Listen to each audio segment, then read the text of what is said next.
Well, I grew up right here in Watts. I went to Welcom Junior High, LA Jordan, and most of my childhood I just seen gang banging, drug selling, and that's what I got into. My dad wasn't there to put me in Pop Warner or to put me in any sports. I had the dudes in the neighborhood teaching me how to sell drugs, how to cook certain things, to put like clothes on my back. First time I went to Juvenile Hall, man, I was in the 7th grade, and we ended up having a riot at school, and I cracked somebody across the head with something, and that was my first case I got, and I ended up going to camp for like 18 months. When I had my son, it was hard, because I was in the streets. I didn't know what to do. I just turned to, stuff I used to do, but it was hard because I wanted what the other kids have. I didn't have all the clothes and all the shoes, so I kind of did things I shouldn't have been doing to put extra little stuff on my back. But so for me to better myself, I had to cut some of my friends off, cousins, because everybody's stuck in that one circle. I'm the type of person that think outside the box. That's why I made it to where I'm at today. He opened up his arms and his hand and he told me, congratulations, I'm gonna give you a chance. 4 years later, here I am, Foreman, Journeyman. Like, it feel good to be in this position. Like, what do you do knowing where I came from? Welcome back to Rancher Network Podcast. It's your boy Yak. It's your boy T. We out here. We got another one, man. We got our dude, man, our OG from PV Jobs, our boy Donald Shallowhorn in the building. Let's go. Coming straight from the work site, huh? Yeah, man. Fresh out the clock, man. Come get it in. There you go. Hey, thank you for coming, bro. For real. I think this is dope because you're definitely a role model to a lot of our guys. So Donald goes on a few of the Clippers games with our youngsters, so he's able to mentor some of these youngsters, and he's been doing great work because we hear a lot about your experience with them and shit. So It's dope. But shoot, we want to hear your story, bro. Like, I feel like we've been working with you for some time, and we don't really know your story like that. Yeah, man. It's like, in the beginning, it was hard. Like, when I first got in the union, I didn't know what to expect. But like they say, you got to go out there with your head cut off and be able to learn what there's to learn. Yeah. And they always told you, if it's a 1-day job, 2-day job, take it. You don't know what to expect. And 30, they was like, learn the tape measure. And that's what I did. Any job I went on, I kept my head high. Anything they asked me, I kept my mouth shut, and I just did it. I'm excited to talk about that because That's amazing. You're right. Even before our conversation, before we started filming, y'all, like, the skills you've built is nuts. Now you're a foreman. Yes. You're the top you're paid your top dollars. You're in the rooms with the big dogs, right? Yes. But I want to talk about where it all started as far as when you were young, where that kind of grew, because you were a little troublemaker too. Yeah. So where'd you grow up, and tell us a little bit about what that was like. Well, I grew up right here in Watts. I went to Welcom Junior High, LA Jordan, and most of my childhood I just seen gang banging, drug selling, and that's what I got into. My dad wasn't there to put me in Pop Warner or to put me in any sports. I had the dudes in the neighborhood teaching me how to sell drugs, how to cook certain things, to put like clothes on my back and put food in my mouth. And I kind of got stuck into that for a while. But as I started growing up, I started telling myself it's better out there for me. It's jobs, it's better people around. I just had to put myself away from certain things that I seen when I was younger and focus on other stuff as I become a man. Yeah. And you know what? I'm curious to kind of know as far as like, so you didn't have a father figure in your life as far as... He was like in and out, but he wasn't there like every day like I am for my son. There you go. And I love that. I fucking love that. What about mom? My mom was there, but she was like, my mom had me when she was 19. So she still was young. But when I was in high school, I was 17, 18. My mom was in her 30s. So she still was in the hangout mode. And we lived in the project. So, she was there, but not like I am for my son and my daughter. She was at the parties you were at. Yeah. What about siblings? Well, kids, brothers. Or what, your siblings? Well, I got 2 kids. My son, he just turned 20. He was at college, but he ended up coming home because he had too much free time and he got unfocused. My daughter, she about to be 17 next month. She attend King Drew right here. How old are you, D? Man, it's kids, like those are big kids. I thought you were gonna have. Surprised you to thank God, man. I still look a little handsome, but I'm 41. Is that right? Okay. Yeah, I just turned 41 in December. Out. Yeah. Yep, Oh, you're young though. Yeah. Yeah, I'm getting there though. So you had kids young too, so you had to grow up a little Yeah, fast. I had my son when I was 21 and my daughter when I was 24, but when I had my son, it was hard because I like I'm saying, I was in the streets. I didn't know what to do. I just turned to, stuff I used to do. But once I had my daughter, I was on that point to where, you know what?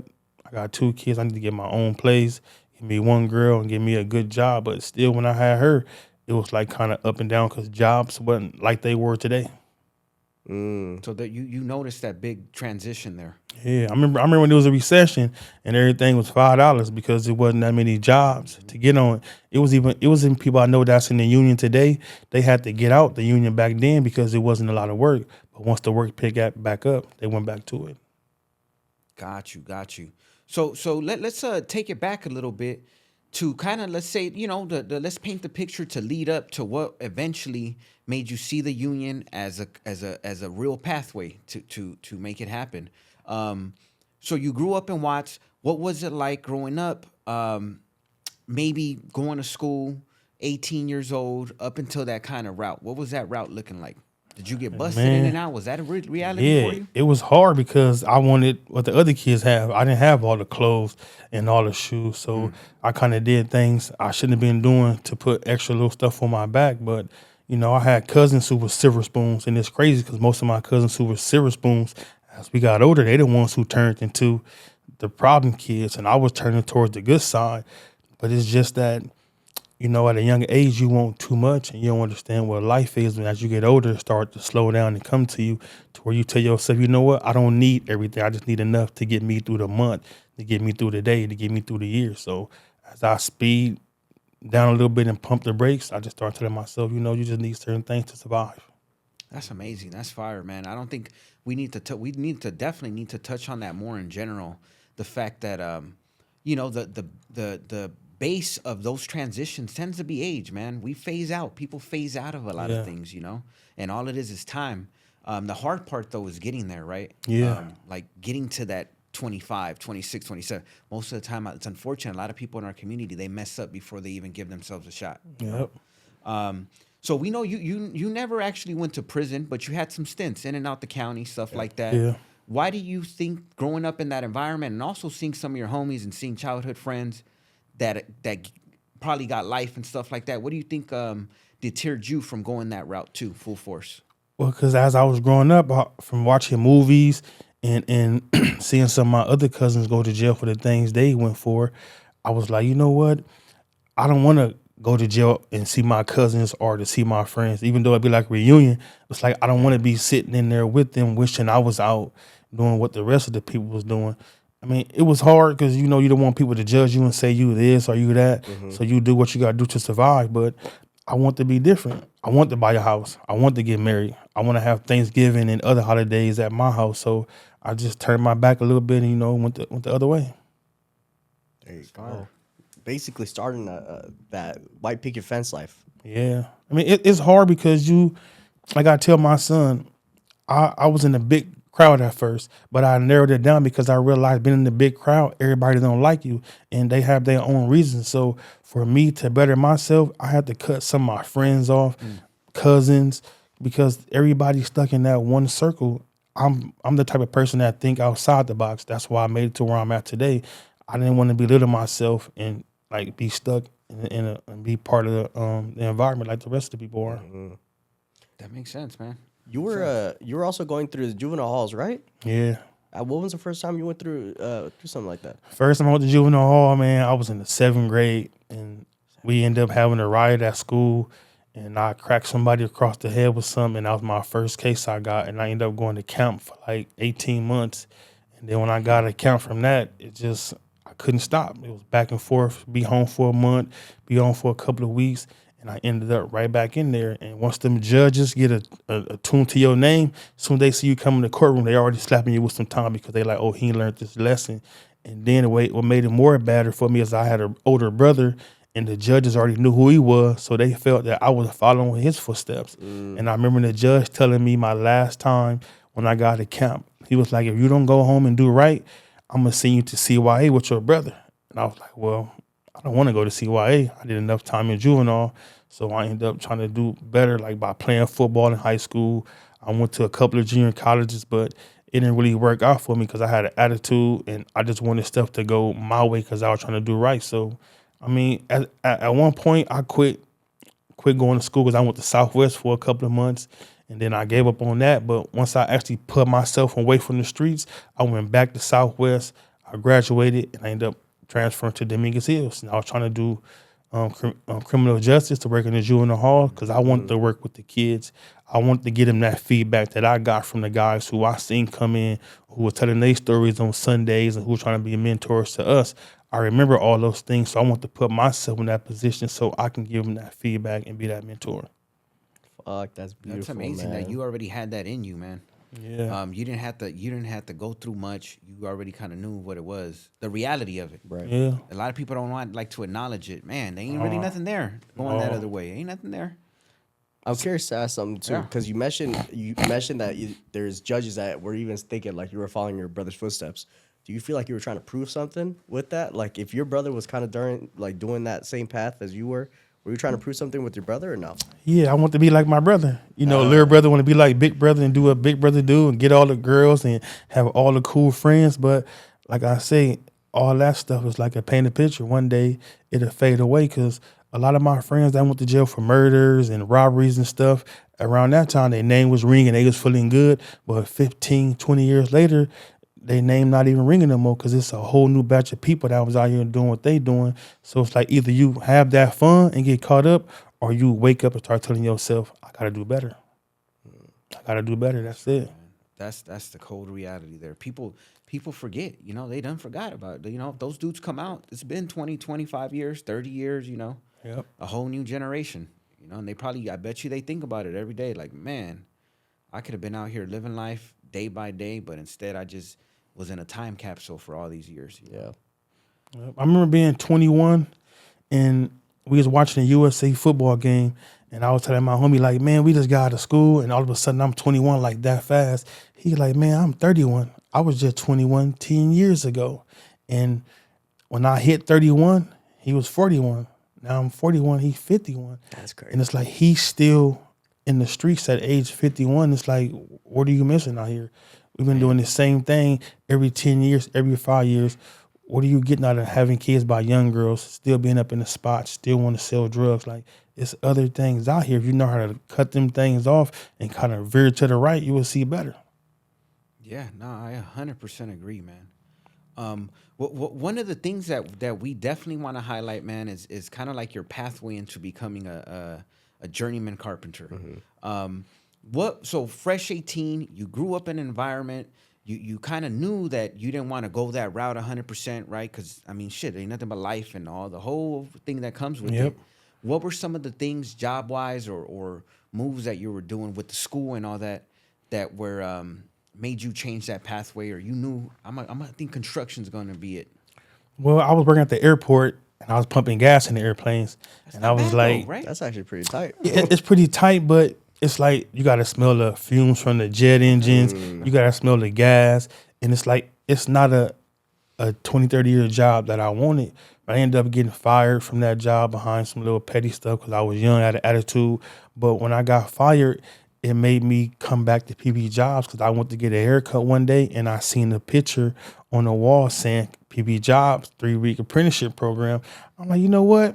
I'm going to make my way to PB Jobs because last time I went, I didn't take it serious. But when I came back this time, it was kind of a little rough in the beginning because we couldn't get a job. But once I finally got my indenture letter signed, I went in there with my head up and I worked hard and ended up getting with a company I've been with for 3 years called Fixed Dimensions.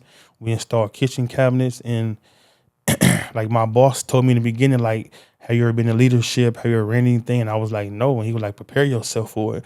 Me being me, I was like, you know, he lying. He probably driving around. But when he actually put me in charge, it kind of like it was shell shock to me. So I'm like, wait a minute. I remember him saying this, and now what's actually happened.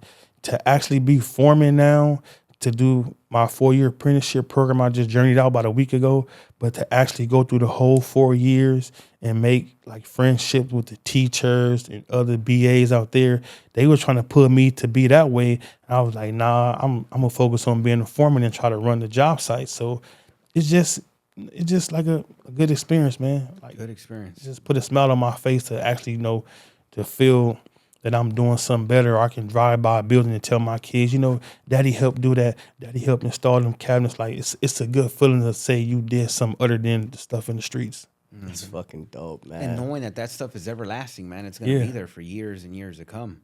So you hadn't touched construction though prior. What was your experience even going through the training, whether it happened to be here, but what if it was somewhere else or whatever else? What were some of those stages? Did you ever second guess yourself like this ain't for me? What are some of those challenges?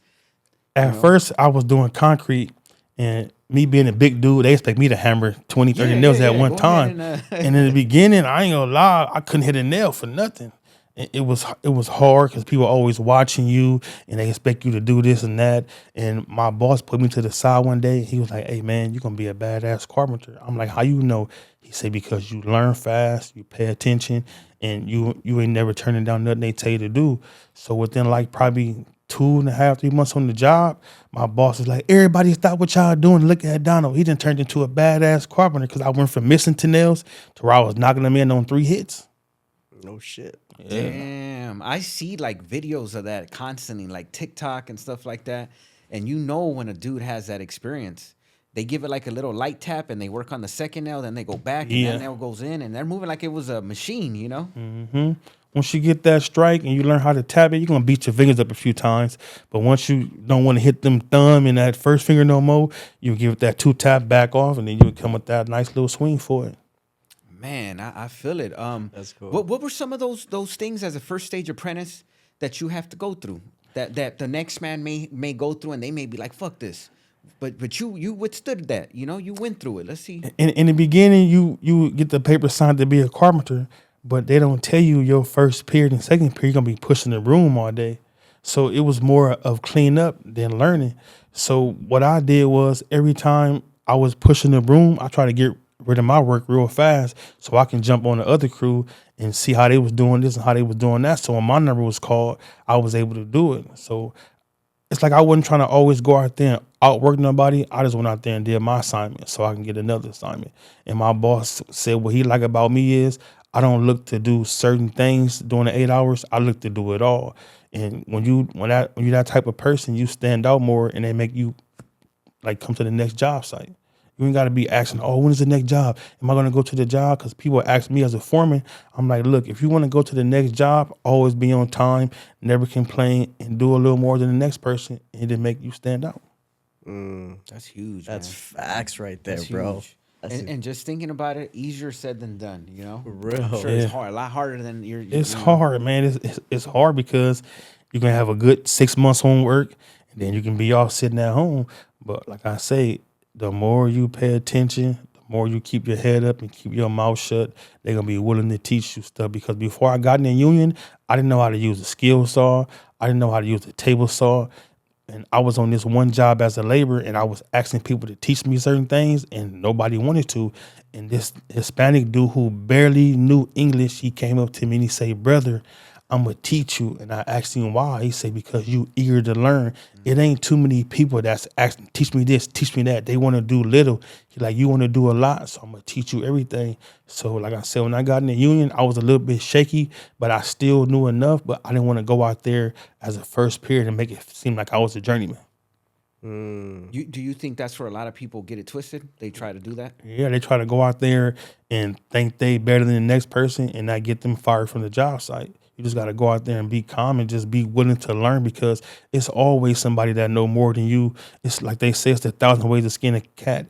It's a lot of ways to do certain work on the job, and you got to be willing to soak the information up and hear from this journeyman, hear from that journeyman, or from that foreman, because it's going to benefit you one day on the job. That's beautiful. I wish, we taught that a little better, but it's hard to teach that, you know. Yeah. Hard to teach that. You got to be willing to take from every interaction you get out there. You got to be a sponge and soak it up. What's something in the union that kind of caught you off guard that you didn't know, that you would say? Or even the type of work? I mean, because, okay, what I'm kind of thinking is, like, you're working with heights, too, at the end of the day, aren't you? Yeah, the thing that caught me off guard is stripping. Because sometimes we got to hang off the edge of the building and strip plywood. We build it and we strip at the same time. And I wasn't scared of heights, but it's just the thought of being on the ladder on the edge of the building. You tie it off and stuff, but you never know what's going to happen once you take that drop. But that was kind of scary in the beginning, to be off on the harness on the side of the building. But the people on the job always made me feel good because they like, you know what, as a first period apprentice, you be the first step to do this and do that. I'm like, well, I gotta learn. I don't want y'all to be handing me wood and I'm stacking stuff over here, stacking stuff over there. I'm gonna jump out there and do the work because I want to be noticed. There you go. That's right.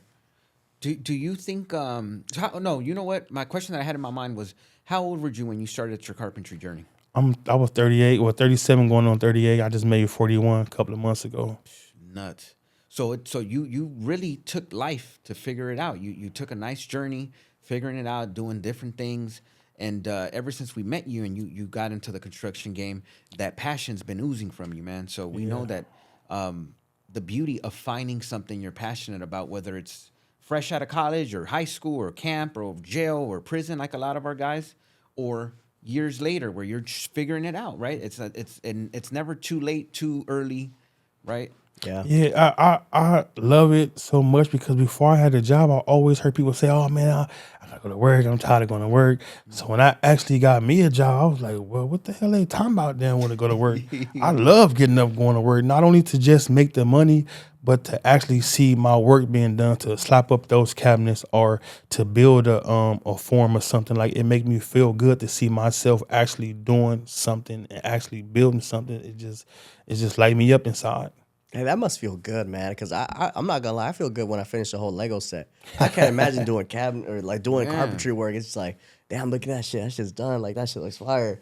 Yeah. And like Yeah. top, like you do that shit like at the best it could be done. Yeah. Not no bullshit work. Like that shit's fresh. Oh, it's lovely, man. Especially when you learn it and you understand it, you're able to teach the next person, and then you see they work. It really make you feel good inside because it's not easy to pick up this stuff because you have to know math, and if you don't know math, man, you're gonna be kind of like sinking your ship because that's the main important thing.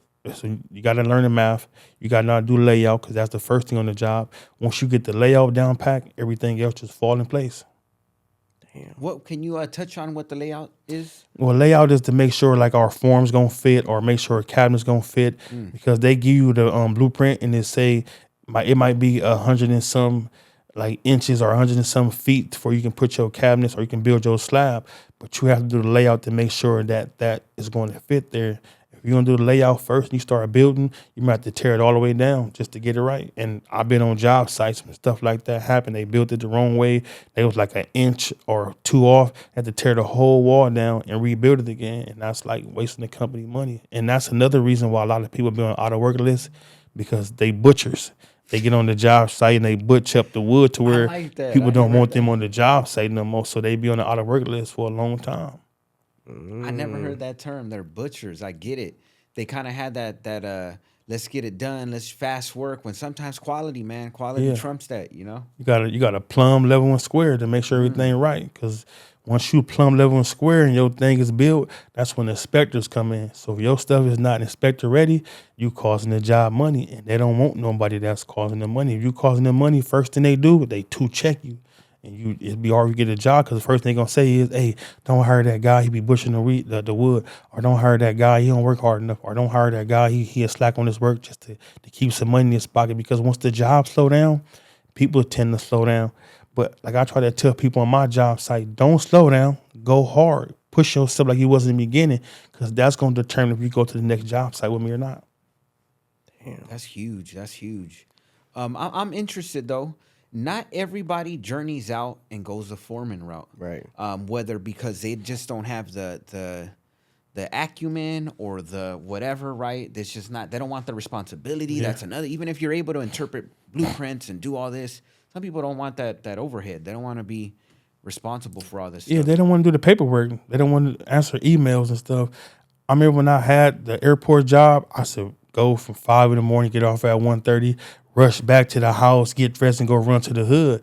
But once I got a little older, it was like, you know what? Why am I rushing home to get dressed to go hang out somewhere that's gonna get me in trouble? So for me to keep myself away from that, I took on the foreman role. Like I told my boss, so whatever you need to teach me, I'm willing to soak it up. Whatever I can do to help you get some of the stuff off your shoulders and your wife's shoulders, teach me so I can take that off your shoulders. And since I was willing to do all that, it just put me in the position where I am today. That's good, Fire, bro.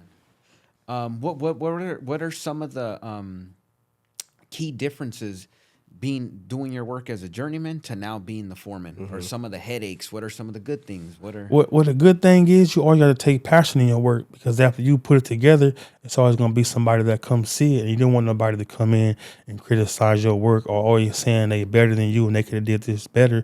You want to come in there, you want to strike. So once you get to journeyman and foreman, it's like a piece of work to you. Damn. Okay, I get it. You're building with your hands.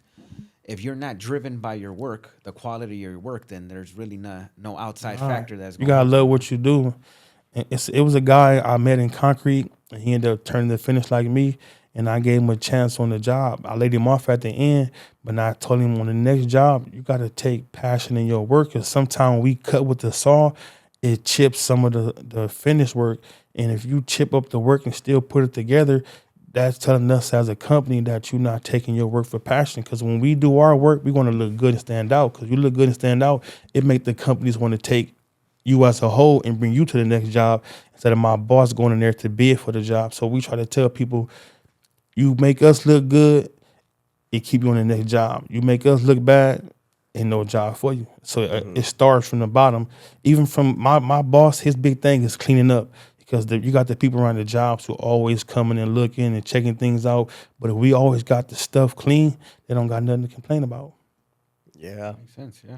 Are you like part of that whole bidding stuff too now at your level? Are you in those conversations about bidding? Yeah, my boss teaching me everything, man. I just learned some field measurement stuff, and that's kind of like a little bit hard, but you know, for me to understand it better, my boss, he take his time with me, he teach me stuff here and there. Every job we go to in the beginning, he always show me over and over again. That's one thing I love about my boss. From coming to the concrete superintendents to a finished superintendent, the superintendents in concrete, they yelling, they cursing. My boss, since I've been with him 3 years, he never yelled, he never cursed, because he always say, when you yell and curse at people, that make them go in there and they tear the work up and they come out looking bad. He say, about me talking to you and showing you my way, you will go in there and you will do it with a little bit more passion. That's huge. That makes a lot of sense, man. And that's kind of hard thing to do, because that's kind of the culture on the construction site. Yeah. Yelling and cussing, I feel like. Yeah. And to keep that separate is kind of rough. Yeah, you got to keep it separate, man, because people get mad and they go tear up something, and by the time you catch it, you be like, oh man, they done pushed me back a week on the job. It happened. I've been on jobs like that. So my boss told me once he put me at foreman, the way you treat people is the way they're going to treat the job. You treat them bad, they're going to treat the job bad. So always treat them how I treat you. And that's what I do, because he say it's going to determine if they want to come back and work with you on the next job. So I do what he do. Sometimes I might buy the crew lunch, or I might let them leave a little bit early. I just try to give them that same respect and that same love that my boss gave me in the beginning. Nice. That's beautiful. You're paving it forward, man. A beautiful thing I want to talk about that we were going over before we turned on the cameras was like, now you're planning on getting your own place, but the work that you could do with it now because of your experience, right? Yeah. What's that like? Well, I mean, at this point, it's hard to get in the union and it's hard to get on job sites. So even though I'm forming for my company, I don't plan on leaving, but I plan on opening my own company so I can create jobs for the next person to get a job. Because, like I say, it's hard being on that out of work list, being number 90 to 200. You might be off for a month versus you find a guy like me who just started a company. I might need core guys like my boss did me in the beginning to prep them up so they can run a company while I'm over here still doing work for them. And at the end of the day, it benefit me because I have a check coming from this way and from that way. And it pans out good for me. Yeah. But I just want to see people get jobs and not go out there and struggle to look for a job, because it's hard. Would you say that's just the name of the game for carpenters or construction in general? What's the name of the game of construction, man? Right. You got to want it. You got to want it. That's all. I mean, it be some days where you don't want to get up and go look for a job, but you got to realize you got bills to pay, so you got to do what you got to do. What's a normal day look like as a foreman? Do you got to be there earlier? What's that look like? A normal Yeah, normal day is being there early, being there late. What time? What's that looking early? like? Yeah, like Early, if the job started at 6, I might get there at 5:30, because I like to get up there and get my thoughts together, drink my coffee, stretch, prep my mind up. Like my boss say, you gotta get to the job early so you can dream up what you're gonna do for the day, dream up how you're gonna build certain things. So I get there probably an hour, 30 minutes early to get my mind right.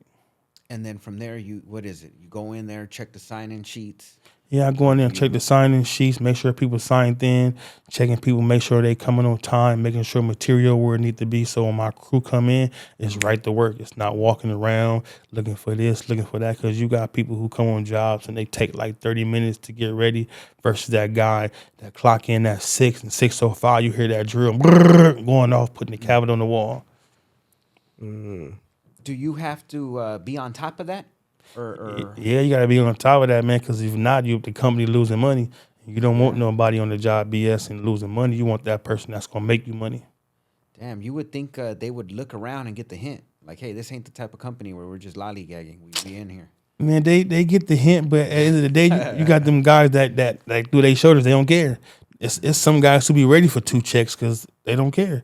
Versus you got that guy to where he like, Donald, whatever you need, I got you. What you need to do, I got you. Call on me first. I like guys like that because they not for themselves, they for the company. We love guys who for the company because they're looking to bring money to us. So we look forward to guys like that come to the job.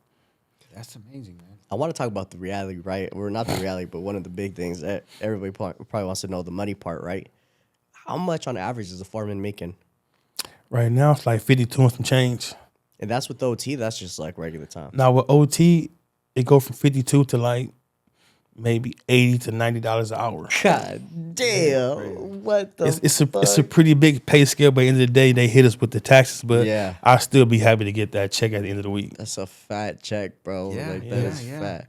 The union has a lot to offer, man. It ain't just the checks every week. They got like you can do cup hours, go volunteer. You get a check every June for $250 every December. All you gotta do is volunteer and get like an hour every time, maybe 2, and you get 6 hours every 6 months. You'll get a check in June and December.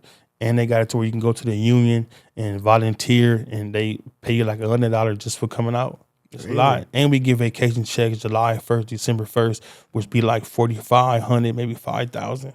What's volunteering look like? I've never heard of anything like that. Volunteering be like a competition, man. Sometimes we go put signs inside the houses, on the lawns and stuff, or we go knock on doors to get people to give votes, or we just pass out flyers, or we go help other people in certain neighborhoods. It's just the passion of being a carpenter and just giving back to the people in the community. That's fucking I dope. get it, yeah, and I forget that there's the advocacy of it is a big piece for the unions. You know, they have to advocate for themselves and for union work. You know, you can't just cruise on by and thinking everybody knows about the union or the importance of having a union and safety net. I'm curious to know real quick. Does your union have like scholarship opportunities for like your children? Well, they don't got scholarship opportunity for our kids, but like they do have like certain little, like we get like annuity and other little certain things that we can take out certain monies and put it to the side for our kids. Oh, okay. Yeah, that makes sense. Fuck, man, that's awesome, bro. It's beautiful knowing that this is somebody that's been through a program and now he's doing exactly what, if not better, what we kind of we always hope for, right? A perfect role model, perfect example of what a PJ participant looks like. Because the important part too is not everyone makes it to journeyman level, and it's not because they're not capable. It's because what we touched on in the beginning, they're going in there with a different mentality of I need the table saw. Y'all need to put me doing whatever. I can't. I'm too good for a broom. Yeah. And they kind of, like you said, they work themselves out of a job. Yeah, well, how they told me in the beginning, it's a process. And you got to trust the process. If you don't let the process roll a boat, then you're going to roll yourself off a job. So the thing is, like everybody said in the beginning, man, you just got to trust the process. Everybody has a story to tell. Like I have one, the next person going to have one, the person after that going to have one. But it's just a process, man. Once the boat get to rolling, ain't no looking back. Fuck, that's awesome. I mess with that. And I'm also thinking if you can touch on maybe what are some of the like big difficulties that you've seen over and over that you have to get used to going from job site to job site. For one that I'm thinking, what about the language barrier? It's 90-something% Spanish speakers. How do you get by with something like that? That's just an example, but I'm sure there's more. Well, how I get by, I just try to be cool with the Hispanics. Sometimes they say certain things, and I'm like, hey, what you say? Like, I want to learn that. Teach me that so I can talk to y'all like that because I don't like when they talk to each other. Like, put me in the conversation, you know? I want to feel good. So sometimes I might say some stuff, and they're like, how you know that, brother? I say, because you said it yesterday. And they tell me what it means, and we just build a form, like a friendship and stuff, and it make people want to teach you certain things because once they feel you got an attitude and you're a problem, they kind of keep themselves away from you. But when you try to joke with them and have fun on the job, it make people want to teach you certain things and make you want to feel good inside. So you make the best out of it. You're working, but you're also playing. You're also learning Yeah. and playing in the sense of just banter back and forth. But you guys are getting it while you're doing Yeah, it. we joking, playing around. By the end of the day, we getting the job done. You can't always go in there too serious. You got to go in there, relax a little bit, and be open like a book and willing to soak up them words for that page. Yeah, no, that definitely makes sense. Any other difficulties that you would point out? Yeah, like cutting with the saws, learning how to not chip your wood, not to butcher it, not to beat it up, because it costs a lot for materials. Like we install panels, countertops, and them panels and countertops might cost like $500. So if you don't know what you're doing on the job and you out there beating up material, it make them want to get rid of you because, like I say, this stuff costs a lot out here. And that's on the contractor's back, huh? Well, it's on a contractor and mainly the subcontractor. So when we bid for certain jobs, we bid for everything that be in that package. So my boss will know how much money he gonna spend. Because on these job sites, when we start a job, my boss' big payout is not until 90 days. So he basically coming out his pocket until he get that first check from the job site. These jobs pay out good. Some be paying like 175, 500,000. I think the job site that we on now is 7 floors, 300 some units. I think this job is like a $500,000 payout. But at the end of the day, you have to not butcher the material, not lose things, not tear up things, because out of the bidding, that's gonna come out the boss pocket. And if the company not making no money, it's gonna push us out of jobs. Yeah, you're right, man. You really have to take that passion, that initiative for the company because that's who you're representing. Yeah. And then the work that comes with it. What about the one that we preach here and that we see a lot of guys have trouble with is the jargon, the culture. They're gonna get at you, foul. Yeah. That is the name of the game. Like you just said, there's money, there's timelines, there's all kinds of things on the line. How do you navigate? What do you tell a youngster that the foreman just told him, get your ass up, or whatever? How do you? Like they told me in the beginning, what you here for? A check. Take care of your family. So once they get to talking mess to you, think about what you here for. What's more important to you? Because once you get yourself fired, you don't just hurt yourself. You hurt your family because you got to put food on the table. You got to pay bills. So at the end of the day, you got to realize once you get yourself in something, you're not just hurting yourself. It come with the family that's behind you, that's dependent on you. Yeah, That's huge. True, hella true, bro. That's huge. What other stuff do you have? I mean, coming as far as other than creating your own business on this part too. Like, what other goals do you have, kind of moving forward? Well, moving forward, man, I just trying to buy a house, get married, just prepare myself for my own family because I ran the streets. I did a lot of stuff back then, but at this point now, I just want to sit back and just be a father and be a good husband, and just enjoy life. There you Right. go, And I bro. can picture that, man, like building your own cabinets, the own house, the own whatever. Yeah, Pick that's my the own beauty color. of it, right? Yeah. We were just Yeah. talking about that. So, yeah, you know what? We're like I said, man, we love to see when guys start from the program from scratch, journey out. It happens. Again, it's unfortunate that some people don't, and it's not because they're not capable. It's just, for some reason, things happen in life. Another big one that I tell people, you don't get paid the 54 off rip, it's a little slow grind. Right. What would you tell somebody that's trying to thug it out and Just work hard. That's it. Just work hard. It's gonna be easy days. It's gonna be hard days, but you gotta work hard because construction ain't for everybody, man. Some days it might be 8 hours. Some days it might be 12 hours. Sometimes we be on that push to where it's 7 to 12. I mean, we working 7 days, 12 hours, and they always say take the overtime because once the overtime end, you start seeing what a real check like, and sometimes that real check might not be enough. So when it's overtime, you gotta enjoy it, man, because that's enough little money to put to the side to help you down the line. don't buy the boat, don't get the Harley off rip, huh? You got to stack up a little bit because once you get the stuff off boat and then you take it down for you be broke. So you got to stack up a little bit first. I feel like that's the journeyman package right there. You get yourself a Harley, and then you are your journeyman, right? The official journeyman. So the journey they get even before they journey out, man, it's a lot of apprentices who got 2024, 23 Silverados, Dodge Rams. They go right for the big thing. But my thing with me was I wasn't gonna get nothing big until I journeyed out. we gotta wait for that path to where it's time. But me being in the position I am, I can say I got blessed because I got with my company through the union when I was third period. So I was third going fourth. I actually been getting paid journeyman since I was fourth period. Really? Damn. Okay, because the company can decide to pay you whatever wage they want. Nothing below, but they can pay you as high as. Yeah, we was on one job, and the guy was asking my boss how much I get, and he told him, "Oh, I paid down on journeyman fee." He was like, "Why?" He like, first of all, he never complained. He been kicking ass since it was just me and him, and he eager to learn anything, and he ready to teach the next person. He said, "I got to pay him what he worth." That's right, man. That's fucking That's right. dope. Yep. No pay scale needed. I know what he's worth.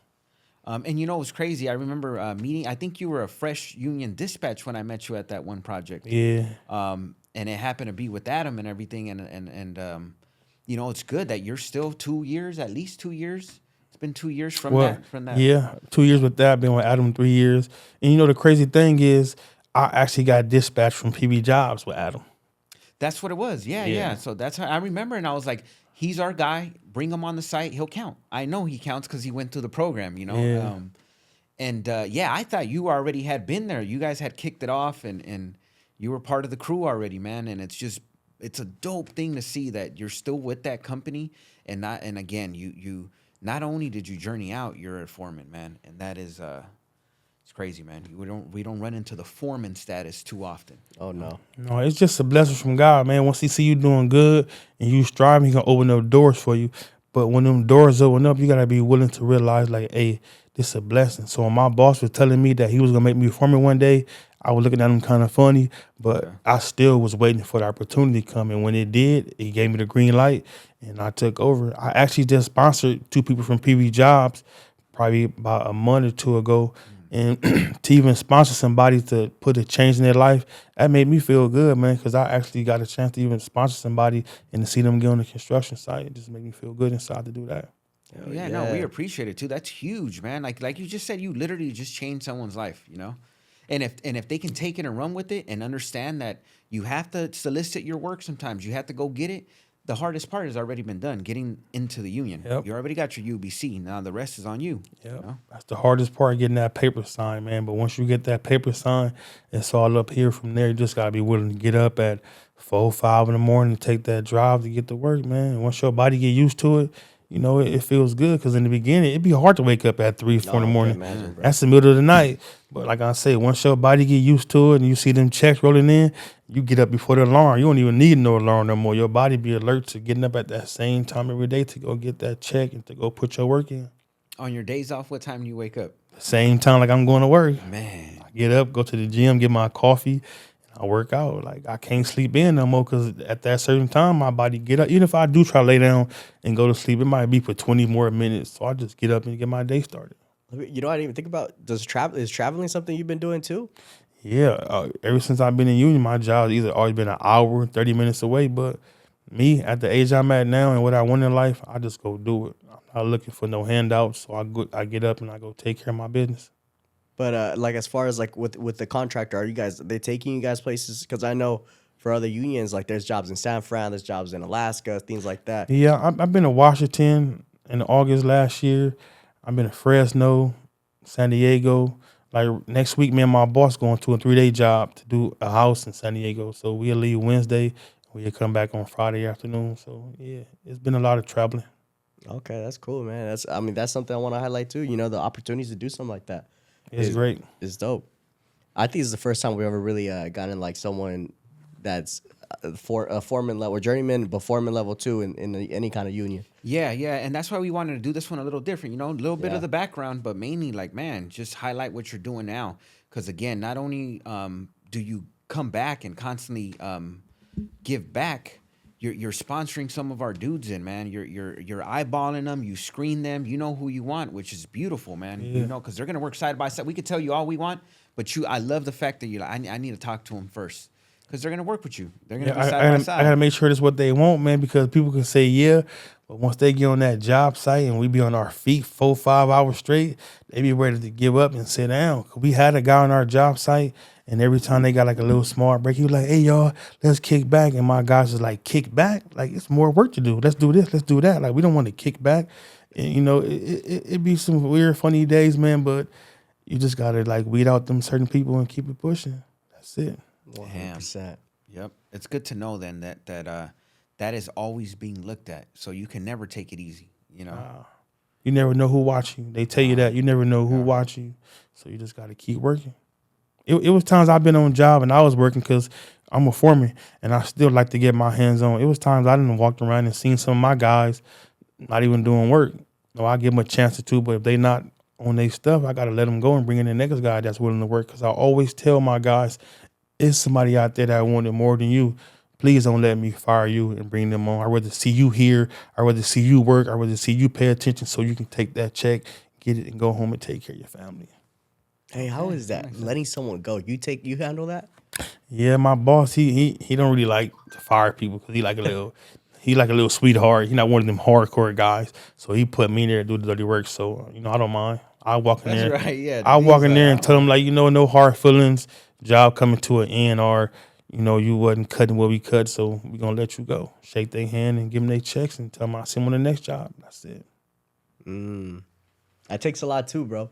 That takes a lot to let someone go. That's hard. Yeah, it is. Is hard. It is because it done been time people slapped the check out my hand or they done grabbed it and they didn't do it. But I say, you still got to pick it up. Like, or don't. Yeah. It ain't nothing to me. Yeah.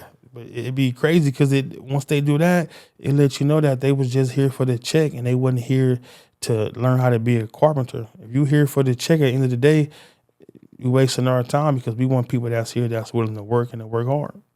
You ever have anybody like, oh, like I need this, like someone that tried to really just. Yeah, a couple of weeks ago, somebody I sponsored and he was telling me I'm gonna work hard and I really want it. And when he came to the job, he lasted 6 hours because the work he couldn't cut it. 6 hours, and I had to let him go that day because he kind of used some verbal language towards one of the females on the job. But I told him, you still got opportunity to go to work. You in a union, that's the biggest part. You in a union, go find another job. That was it. You're 100% right. Regardless if it didn't work out, you did them the biggest solid ever and give them that sponsorship. Right. That's huge, man. That sucks though to hear that just some people it's just not cut out for them, or they thought they were ready. What do you think that somebody can do, or like us, what can we do to get guys, make sure that you don't run into those situations? Well, it's always gyrus out here, BSers. And the thing is, for them to not be like that, they got to realize what the opportunity is. The opportunity is to better yourself. Buy a house, buy your car, buy a heart if you want to. But the opportunity is to get up and go to work to get that check. It's not too many people that want to get out the bed and go get a check to take care of their kids. You got people that want to just be in the streets 24/7, and it's more to just being out in the streets all day. No, I get it. Well, we really appreciate you taking your time to be out here and helping and give some words and mentor some of our guys through the cameras too. You've been able to mentor some of our youngsters and in person, and now you're able to do it through the camera. And I really hope someone really soaks this in, and it kind of encourages someone to consider an apprenticeship, consider a union. Yeah, and it's not just one, right? There's a bunch out there. Yeah, they got drywall, they got electricians, they got everything out there. You just got to find what's for you, and once you get in, just go hard and don't look back. Even elevators too. Yeah, April 1st is something. Yeah, there's so many of them, so many different opportunities, and I tell everybody, a lot of people here are carpenters, and I'm like, that may not be for you. You have to. That's another thing, right? Sometimes we really got to put it in people's heads. Like, you have to do a little research on your own because we can't help you figure out what you want to do. You have to kind of narrow that down. Whether process of elimination, whether going to a job site and just looking and seeing what the plumbers are doing, what the lathers are doing, what the glaziers are doing. You have to know what it is, because once you get in there, the hardest part is getting in. Why would you waste all that time and energy getting in and then quit? Man, first day, right? I seen them do that before. Get in, quit, or say they're gonna go to the bathroom and they don't come back. Crazy. It's like, wait a minute, you came up here just to quit. Like, you could have let the next person that was more eager than you come get this opportunity. Because it's hard. When I got in the union, I got my own paper signed. But it took me 4 months going to job sites, being nervous, stuttering, trying to talk to the people. And I met this guy named Marcus Savage. participant like I was in PB jobs. And he was like, you can't go out there and be scared. You got to take a deep breath and you got to let them feel and notice that you out here. So after I got my confidence up, man, and I went to one job site and told this guy why I wanted to be in the union, what I was trying to do it myself. And he opened up his arms and his hand and he told me, congratulations, I'm going to give you a chance. 4 years later, here I am, Foreman, Journeyman. Like, it feel good to be in this position. Like, it really do, knowing where I came from. That's right. That's man. dope. That's beautiful. Hell It yeah. inspires me, man. real. Sometimes I think, I don't know. I think I would choose electricians, being an inside wireman or something. Yeah, but people don't know. The elevator guys make more money than anybody. $100 an hour. Overtime, they be maybe like $200 an hour. Bro, but to be working on those heights is crazy. Yeah, but at the end of the day, once you get that adrenaline pumping on, you getting them checks coming in, you look past that stuff. You can't let the fear of being too high on the building. You got to get that fear of working. And like I say, get that check every Friday. Because once you open up that envelope and see that check, it motivates you to come back next week to get another one. You think, does that alleviate some of the pains that you go through? You just like, you know what, it ain't that bad. I'll do it again. Yeah, in the beginning, you like, man, 30 years of this to retire? You like, I don't know if I can do this. But as the weeks roll in, and like I said, you start seeing your projects being built, you start seeing the building go up, and you starting to see work that you done, you're like, shit, I can do this another week, and another week, and another week. And you just keep going till that job is done. And then once it's done and you work hard, that's when they come tell you, like, I'm going to see you to the next job. We need people like you. We need hard workers like you. And you move on to the next job. Like, since I journeyed out, it's been other people from DWP and other companies wanted me to be superintendent and stuff. But it's like, I told him I'd rather stay with my boss because he's the first person that gave me an opportunity. Even though he's not paying me the money that they offer me, I'd rather stay with him because I know my chances over here is way better than taking the chance somewhere else. So I just stay where I'm at. There you go. And it sounds like he's giving it to you, man. He's giving you the knowledge, the damn exposing you to things that, like basically eventually maybe your own contractor's license and you're doing your own thing, So like you touched on it. Definitely it's good to know that that's a possibility out there, And he's willing to share that info. Yeah, me and my boss came to an agreement that, God put us together for a reason. God put me with him to make him a little tougher, and God put him with me to make me a little softer because I'm from the streets, a little hardcore, but it be days where you got to wash the hardcore off and be a little softer and go in there and talk to them superintendents, and shake hands and rub a little elbows, and keep it pushing because it's always bad days out there. But in order for you to get through them bad days, you got to make up with the people that you got into it yesterday, or it ain't going to be no good job site for you. Or they're going to be like, oh, don't hire that company. That guy got an attitude. But when you go in there and apologize and you shake hands and bump elbows, it makes the day go by better. Yeah. That's fire, man. They don't teach that. You got to learn that. That takes experience right there. Yep. I've been on the job dealing with people. It ain't easy, but, it's a struggle. It's like putting the pieces to the puzzle. Sometimes you put a piece that might not fit, and then once you find the right one, everything just slide in place. Okay, yeah, no, we mess with it. That being said, though, what do you got? What would you wanna, if you ever had anything to tell somebody that wants to get in the union or wants to do construction or learn a trade, that wants to get into this game, this construction game? What were some things that you can tell them to start, to finish, or to... First thing I tell them is to make sure before they step into this is what they really want. And then before they sign that indenture letter, make sure that's the trade they want to go in. Because like I said, it's drywall, it's concrete, it's finish, it's electrician, it's glazer. Just a lot of things you can touch on before you get in. But you want to make sure that's what you want. Because once you sign that paper and get in, you got to be really focused on that because that's going to determine your career for the next 20, 30 years. So they got to come out there and be focused and be ready to work. Yeah, no, we love it. We love it, man.